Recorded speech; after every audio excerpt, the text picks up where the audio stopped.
What's up everybody, Kinetic here and welcome back to Monster Hunter World. With the announcement of the upcoming Dante update, now seems like a great time to learn how to play Charge Blade.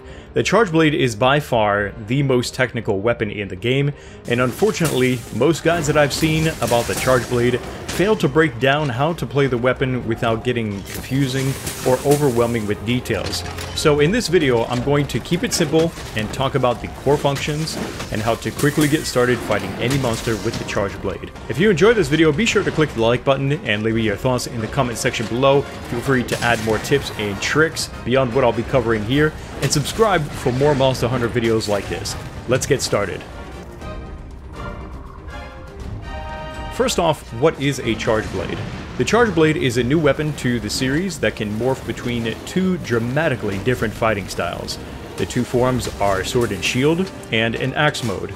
In Sword and Shield mode, you can deal some decent damage and block incredibly powerful monster hits. The Axe mode is not designed for blocking, but can deal exceptionally good damage. The complexity of the weapon comes in the file system that encourages players to charge files, to then spend those files to empower different forms and attacks of the Charge Blade. The process takes time and the animations are lengthy, so careful timing and patience are required. The results are worth it though, and both the Sword and Shield and Axe form really shine when they're powered up. Before we get into charged attacks, let's start with the basics. Like all weapons in Monster Hunter, there are different ways to sheath and unsheath your weapon, and since the Charge Blade has two different fighting styles, you'll first want to learn how to unsheath your weapon in the form that you want.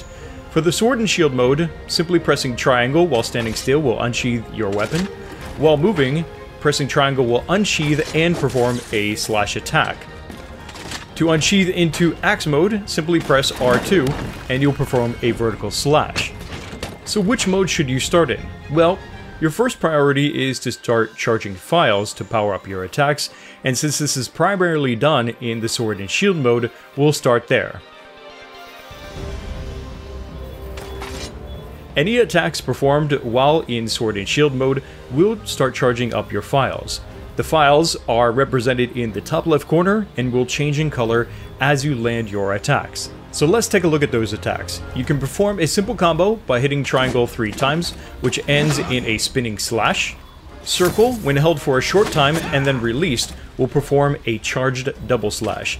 This is one of the key moves and most effective at charging your files. Just be sure to hold it long enough to see the glow and not hold for the full duration, otherwise you lose the charge. Circle also has a fun mobility move that can help you reposition quickly for a better attack angle or to get out of danger.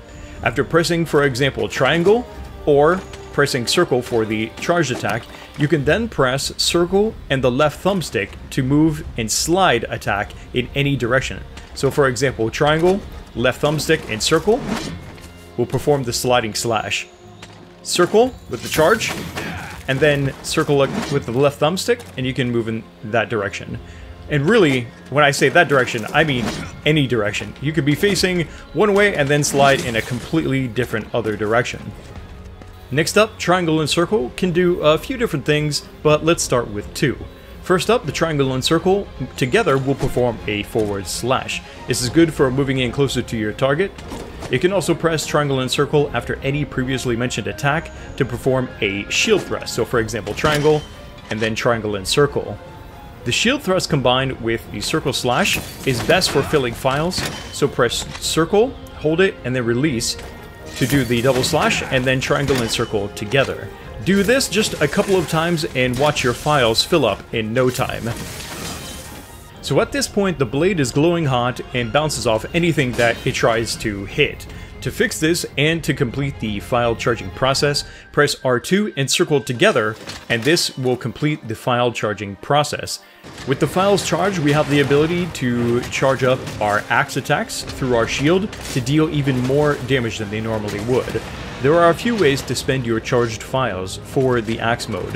One, you can spend all of the files and charge your shield and your axe in the axe mode. Two, spend them one by one in axe mode, dealing some extra damage with certain attacks. Or three, you can spend them all at once with one powerful move called a super amped elemental discharge.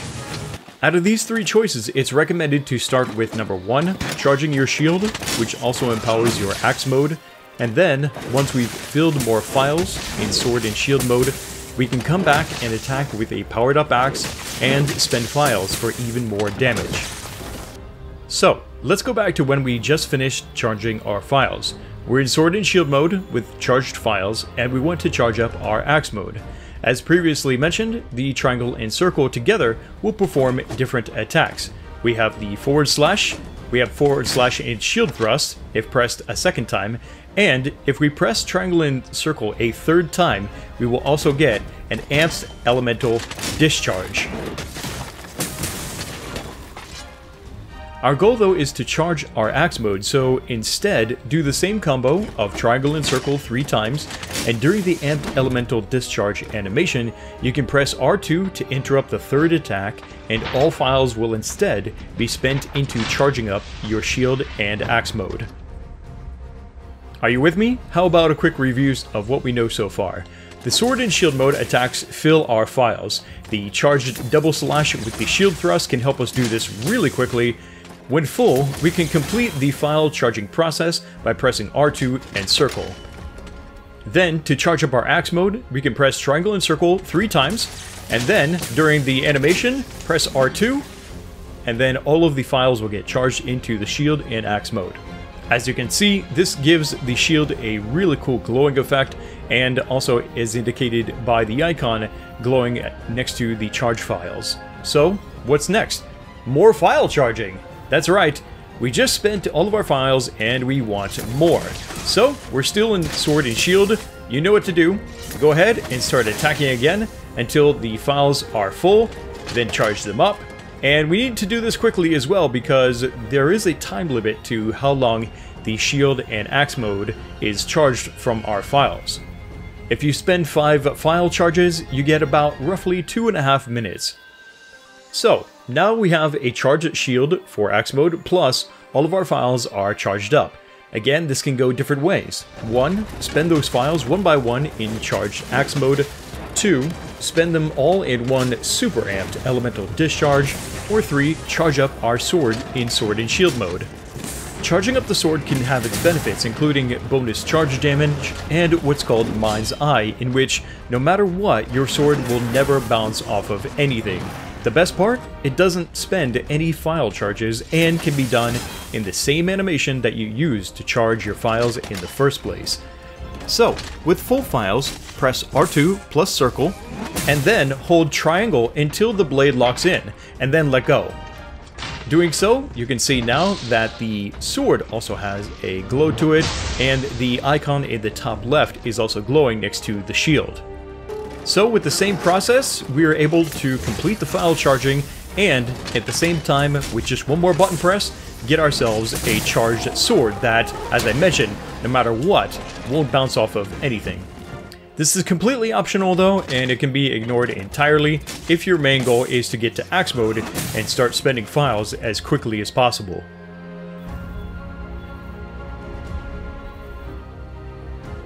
To get to axe mode from sword and shield mode, you can press R2 plus triangle together to perform a vertical slash. Once in axe mode, triangle performs simple vertical strikes, which has great potential for reaching high up places and doesn't consume any charge files. Circle performs horizontal attacks that spend charged files. And if you press circle 3 times, you'll get 4 hits, including a super amped elemental discharge that will spend all remaining files. An alternative combo is to use circle 2 times and then triangle as the 3rd hit to avoid spending all your files too soon. But it really depends. If you've got a monster that's just begging to be hit with an elemental discharge because he's trapped, stunned, or something, then give it to him.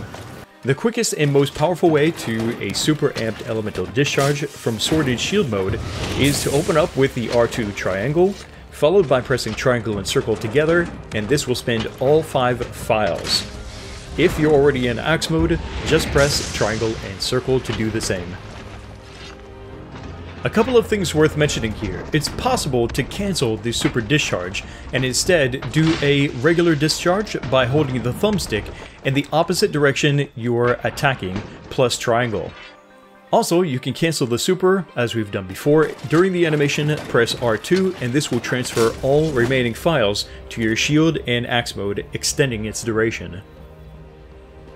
However you spent your files, once they are empty, it's time to go back to sword and shield mode and repeat the process.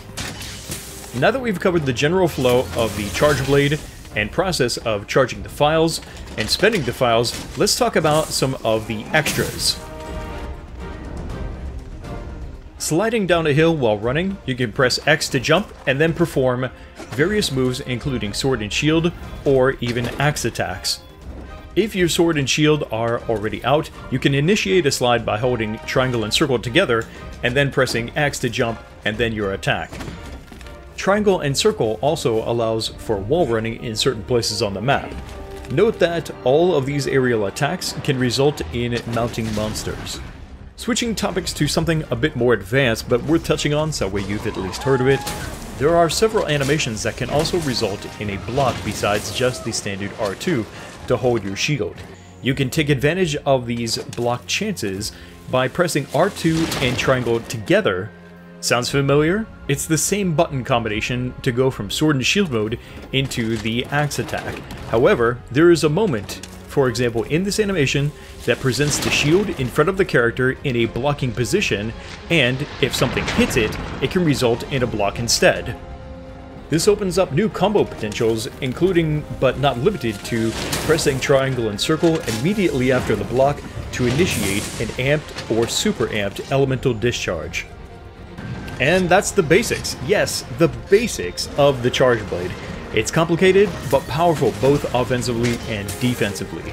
There are even more ways to combine these moves, and knowing what to do and when will come with experience.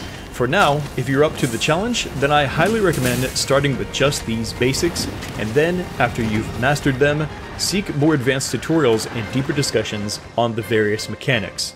That's gonna wrap it up for this video on the Charge Blade in Monster Hunter. There's nothing quite like it, but like any weapon in the game, there is no one way to use it, and being effective with it is really about adapting to each situation and learning the monster's attacks.